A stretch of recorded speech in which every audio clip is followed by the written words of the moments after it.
Good day guys, welcome back to our channel. In this video we're talking about how to prompt Claude AI for creative storytelling.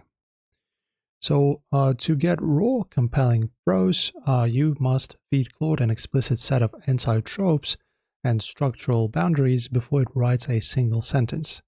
So do not let it guess your style. You can just copy and paste my structural framework directly into your initial chat block. Let me give you one. Okay guys, so this is going to be it.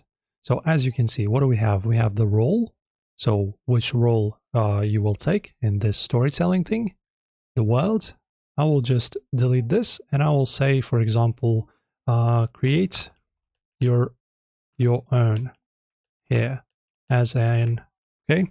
Then anti-tropes, as you can see, and then we have the description and critical rules. And once Claude outputs its initial scene, do not ask it to simply make it better. Instead, use the specific emotional vector shifts to guide the text interactive layer by layer. So let's just send it. Don't forget to choose which model you want to go for.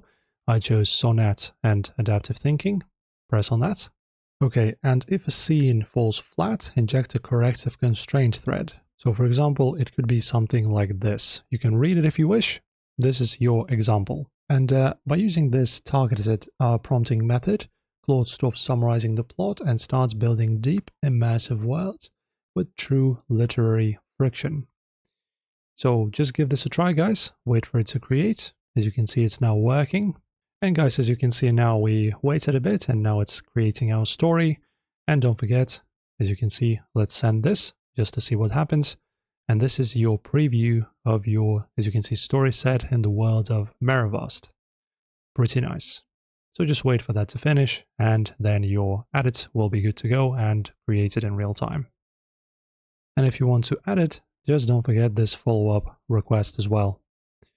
So that is it for this one, guys. This is how you write some cool stories. Enjoy the guide, like and subscribe as always. Thank you for watching.